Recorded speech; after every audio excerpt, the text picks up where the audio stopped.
Alright, hello. My name's SpeediestChief2, and today I'm recording a brand new Nightfall Cup video for my friend Steve. Hold up. Oh, hi, Steve, how are you? Hey Speedy, how's the video going? It's going great. I'll have it to you today. Awesome. Wait, Speedy, are you using an Australian accent? No? Speedy, you know you don't have to use the Australian accent. Steve, I've been practicing. Listen. Driver, flyer, butter, doctor, spider. Speedy, it's fine. It's okay. You can use your American accent. Alright, I understand. But Steve, it's one thing I know you can't resist. What's that, Speedy? Aussie, Aussie, Aussie! Oi, oi, oi! I am so excited to kick off PvP Steve versus Australia with this very first battle. cizzlemethis, a Season 2 Elite Trainer and number 5 in Australia overall. Shiny Gliscor into Shadow Beedrill and the immediate swap out. Here comes Shiny Lickyyy. How come nobody has talked about this Pokemon yet? It's such a cool shiny, and you think it's got a lot of play actually here in the Nightfall Cup. He's not going to show the Body Slam. Look for the immediate swap into Shadow Victreebel. Going to put on that Razor Leaf pressure here. He definitely doesn't want Shadow Vic against Beedrill later, choosing not to shield the Body Slam, and it does a ton of damage to Victreebel. Man, now it's a race. Lick versus Razor Leaf, and look at this. Shadow Vic barely able to take down the Lickyyy. His opponent Sizzle is going to wait down that switch timer just a few more seconds. Coming with Gallade. You can tell by the confusion animation and then the typing at the corner, but Steve squeezes off this Leaf Tornado, taking about half of Gallade's health.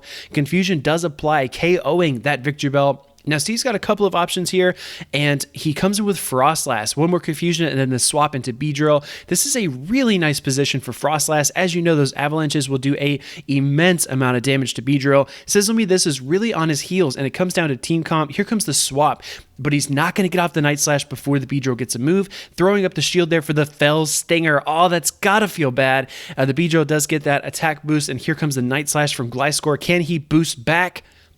And he does not. That's okay. Look at the wing attacks, though. Chunking down on Beedrill. Wing attack, definitely the preferred move here in the Nightfall Cup. Another Night Slash comes through. No shield from Sizzle. He comes in with Gallade, and these wing attacks just do so much damage. Gallade going to fire off the Leaf Blade, taking down Gliscor. Steve being very patient here, going to Powder Snow down for his first win. Steve with the dominating win in Game 1. Here comes Game 2, and it's Medicham to Wigglytuff. Steve's got to get out of there right away. Comes in with the Charm Alola Ninetales, and look at this. cizzlemethis is going to come in with that Shadow Golbat. Going to resist all the charms, and the Poison Fangs will have that additional Shadow damage boost, taking an enormous chunk out of the Alola Ninetales. Unable to get to the Psyshock. That really stings for Steve because he's not even able to grab a shield. He's just getting countered extremely hard in this game so far. A little bit of lag here, but he does reach the Ice Punch. If this lands, I think it might be enough to KO that Shadow Golbat, but it does get shielded. cizzlemethis electing to stay in. Those wing attacks are gradually chipping down. Steve is making a huge call here on the Poison Fang, and he's 100% correct. What a nice call by Steve. Going to try to work up to that second Ice Punch, but maybe a case of overtap, maybe some visual lag. Golbat gets to another move. Steve deciding to shield the Poison Fang again, but look at that. He's already dripped down into the red in terms of his health bar. Going to undercharge the Ice Punch here, but it's still more than enough to KO Golbat. Looking for that immediate swap to Stunfisk, tapping furiously on it. Here comes the Medicham counter swap. My goodness, Steve is just getting hard countered all over the place. Going to go ahead and fire off this Earthquake here to try to flip this game. And cizzlemethis read it. He knew the Earthquake was coming, and he shields. Man, this is really, really tough for Steve in Game 2. An equally dominating performance so far by cizzlemethis as we saw in Game 1 when the tables returned and Steve was really dominating the matchup. Going to throw up that shield there. That was a power-up punch, and here comes another power-up punch. Medicham now applying tons of fast move pressure, and Steve unable to squeeze off the Earthquake there. Man, just really unfortunate circumstances, and cizzlemethis' timing is just impeccable in this Game 2. The third power-up punch, and the counters will do the rest. What an impressive comeback by cizzlemethis. Going to Game 3, Stunfisk into Whiscash. Not a great position for Steve. He's going to look to swap into that Alola Ninetales, and out comes the Skunk Tank. Shadow Skunk Tank at that, and these Poison Jabs are going to do quite a bit of damage. Steve is actually going to decide to shield his Alola Ninetales from the crunch. He thinks he can do enough with the fast move pressure, and he is right, able to take down the Skunk Tank and win back Switch at the price of the shield. He does have a lot of energy as well, so maybe a charge move coming in here whenever the next Pokemon comes in, and it will be Frostlass. Going to go ahead and fire off the Psyshock here. Frostlass deciding to shield. SizzleMethis wants to preserve the health, but look at this. That Frostlass got probably 4 Powder Snows of energy, making it very, very threatening. Steve comes in here with the Stunfisk, and Frostlass with energy is just going to unleash these charge moves. Here comes the Avalanche doing quite a bit of damage to Stunfisk, and then the swap here into the Whiscash. Now, Whiscash and Frostlass is generally a pretty neutral matchup, but it's going to be really telling to see which trainer can gain the advantage, and the Blizzard lands on the Frostlass. That is huge, taking an enormous chunk of damage. Now this Whiscash is very comfortable just going for the Mud Bombs. SizzleMethis does throw up that first shield here, so Frostlass still maintaining the shield, but here comes the Mud Bomb. I believe this could be enough to KO, so Steve is going to go ahead and shield the Frostlass and protect it. He's going to fire off this Avalanche, and this might not be enough. It's going to be very, very close. A lot of finesse on the swiping there. I really love the move by Steve. It's not enough. Can the Whiscash get to the Mud Bomb? And it absolutely can. Now, at this point, I think Steve's only play is to try to Mud Shot down the Mud Boy. But the immediate swap by Sizzle, he is not going to allow Steve to get any additional farm. Going to go straight for this Rock Slide, and again, Steve really showing off with his mechanics there. Going to fire for a few more Mud Shots, and no, Frostlass gets to a move at the last second. I think Steve's win condition there was probably to try to farm down, but he's unable to do it. Frostlass just too quick. Battlers, I'm so excited to get into this third set, DrTrotter versus PvP Steve. This might be my favorite set of the entire video. Here comes Shadow Victreebel into Swampert, and DrTrotter has got to get out of there. He goes right into Abomasnow, but Steve is not going to let him escape. Look at this counter swap into Medicham. What a perfectly picked team by Steve, really making this battle look like poetry. He's going to land that energy ball, though. That's interesting for the outcome of this matchup here, because it puts Medicham in Weather Ball range. He's actually going to fire off the Ice Punch there, and DrTrotter does not shield, able to get to that Weather Ball at the 11th hour. Abomasnow just one counter away from death, but he is going to draw that first shield from PvP Steve. I guess if you're going to lose the lead and lose swap, you at least want to grab a shield on your way out. Here comes Swampert and Medicham going up for the Psychic. Battlers, if this lands, it's going to be huge. It's going to do a ton of damage to Swampert. Will it land? And it does! Oh my gosh! And then a simultaneous KO. Wow, what a turn of events. Here comes Gallade, the last Pokemon, and Victreebel, and look at this. It's a race, Confusion versus Razor Leaf, and again, another mutual KO. Oh my gosh! What a first game. Game 2, Galarian Stunfisk into Swampert. So far, this looks like the revenge of DrTrotter. Here comes a swap into Gliscor, and then the Frostlass to answer. This is the danger of running a ground and flying type, right? Because you get into a position where Frostlass is very common, and you're going to get farmed down by those Powder Snows, but he gets the boost off of the Night Slash. This makes this matchup much more interesting. Going to throw up that first shield here because Steve wants to win Switch, and he wants to hold on to this boosted Gliscor. Going to throw that second Night Slash. Will DrTrotter shield? And he does, electing to stay in here, but look at the wing attacks adding up, able to KO the Frostlass and take back Switch. That was huge for PvP Steve, and I don't think that was achievable without the boost. Here comes Stunfisk, and look at that Mud Shot doing virtually 0 damage, gets to the Earthquake. This will be a boosted Earthquake if it lands, so DrTrotter wisely is going to shield that one. Again, 5 more Mud Shots, my gosh, until the Gliscor goes down. Stunfisk is at 100 energy at least. Here comes PvP Steve Stunfisk, and he's actually going to not shield. Earthquake doing quite a bit of damage. He's going to soak that energy onto his own Stunfisk and then come in with Frostlass, which is actually very, very clever. Going to go ahead and shield up this first Rock Slide, which he does, and then Frostlass, I guess, waiting on the swap here, but it doesn't come, so he's going to go ahead and fire off this Avalanche. This won't be enough to KO the Stunfisk, and PvP Steve is actually still in a really tough spot. Galarian Stunfisk with energy is so threatening, just like Frostlass, just like a couple of other Pokemon in this cup. Here comes the swap into Swampert. Very interesting. Going to go ahead and fire off the Avalanche here. Again, this will do quite a bit of damage, but it's not enough. Swampert, that was actually a CMP tie that Swampert lost, which is very interesting, and he's actually going to fire off the Hydro Cannon there to KO the Frostlass. Here comes Stunfisk. Can he win CMP this time? And he does. Swampert going to go ahead and fire off the Hydro Cannon. This will be more than enough to KO Steve's Galarian Stunfisk.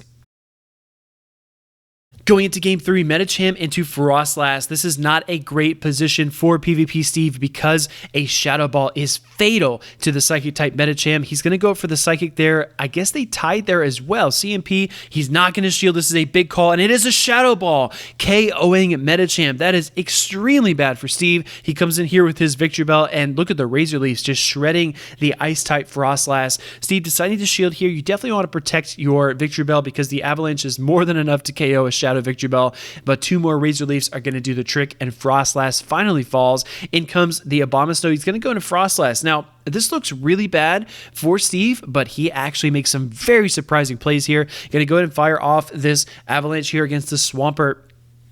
And DrTrotter is going to shield, working up quite a bit of energy. DrTrotter's got to be close to maybe 2 Hydro Cannons at this point. Steve is going to not shield this Hydro Cannon. Frostlass survives. As you can tell, the Mudshot doing very little damage, but here comes that second Hydro Cannon in rapid succession. Going to throw up that shield there.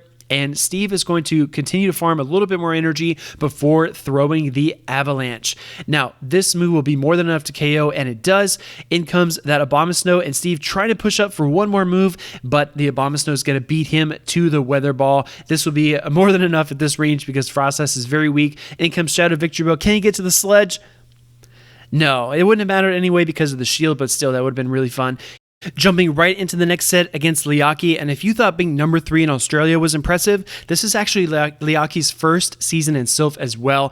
So much has already happened. We saw the lost lead Dugong into Medicham, the counter swap into Shadow Gallade, and Steve is going to go ahead and fire off a Avalanche from his counter swap Frostlass. As you can tell, though, the confusions are already adding up, so Leockyyy was able to sneak in a confusion when the Avalanche was fired off. Steve electing to let Frostlass go here. He recognizes that he's probably going to get farmed down. Comes in with Victory Bell, and look at this.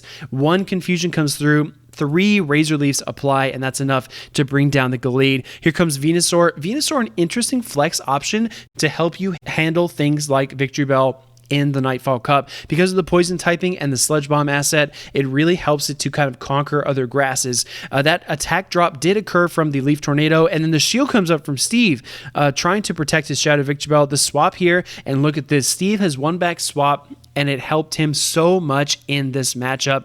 He's going to go ahead and fire off the Psychic here against the Dugong, and it does land. No defense drop for Dugong there, which is a little bit fortunate, but it's still in a really tough spot. I think in order for Leockyyy to win, he's going to need to come out of this matchup with a Venusaur with lots of energy. So he is going to try to debuff the Medicham there, and he does. The Medicham counters down, but Medicham actually has too much stored energy. I think this is too much for Leockyyy to overcome. Going to go ahead and fire out the first Ice Punch, but here comes a second Ice Punch from Steve, and he's going to fire that one off here. It's not quite enough, but Venusaur still with no shield. In comes the Shadow Victory Bell to wrap this up.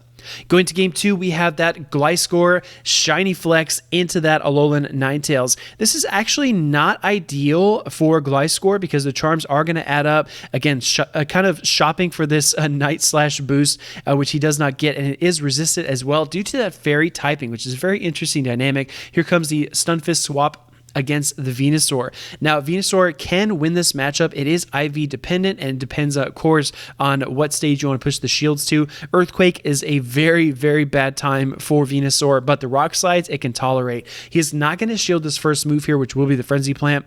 A little bit of possibly mutual lag there, but he goes straight for this Earthquake here. If this lands, it might be enough to KO the Venusaur. And he does shield it. So down 2 shields, but looking for the full farm down. I guess he got cold feet there at the last second. Going to go ahead and fire off this Frenzy Plant here to bring down the Stunfisk. That did burn significant energy from the Venusaur, but these Vine Whips will be neutral against the Gliscor, so he decides to come in with Medicham.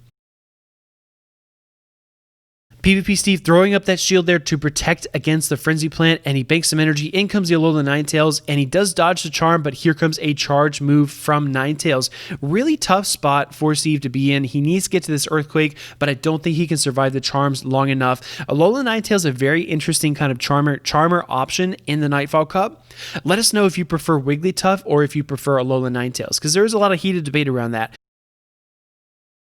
Here comes Medicham, going to go ahead and fire off the Ice Punch, which I think is a very clever move. He wants to deny any kind of charm damage, but it's not enough to KO, but the counter is. Oh my gosh. Steve really showing off his mastery of the mechanics with the counter and the counter and charm timing. Here comes Gallade, and they're going to CMP tie Psychic and Leaf Blade. That is really unfortunate because Psychic would definitely be enough. Leaf Blade is almost enough, but he does get to the Psychic here at the last second, so we will see how much damage this does to Gallade.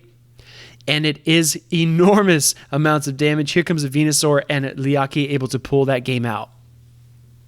Going to the next match, Galarian Stunfisk into Venusaur. So again, it depends on how long these battlers want to stay in and what shielding scenario they want to push this to. If you're confident that you can RPS your opponent, it is worth it, in my opinion, to stay in and burn shields in a matchup like this. But if you have kind of a flexible team comp, or if you have a big hole on your team that you need to address with a specific Pokemon, it might be a little more challenging. He does go for the Rock Slide bait there. Huge shield grab by PvP Steve. Going to push up for another Rock Slide. A little bit of lag here, so it's kind of hard to keep track of where these trainers are in their energy, but he does grab that second shield from Leockyyy. Very significant there. Going to CMP tie here, and Venusaur will get to the Frenzy Plant. Steve, I think the right call there, not shielding. And to come in with the Frostlass here, you're going to have to shield at least one Frenzy Plant because it will do a walloping amount of damage to the Ice-type Frostlass. Even though it is an Ice-type, it does significant work because it is not very bulky. So here comes a Shadow Ball from the Frostlass. This move is obviously going to be unshielded and will one-shot Toxicroak. My gosh, that is a walloping amount of damage from the Frostlass there. PvP Steve going to, okay, so in comes Gallade, and Steve is going to try to Razor Leaf down, and he is mutual assured destruction, as they would say in the Cold War, mad, in other words. He's going to go ahead and drop this Avalanche here on the Venusaur. This will be more than enough, and PvP Steve is going to win this game here against Leockyyy. Battlers, thank you so much for watching. Please support PvP Steve by liking this video, commenting below what you thought, and then subscribing to see more. We are in the middle of Stevemas. It's the best time of the year, and you don't want to miss a single video that comes out this month.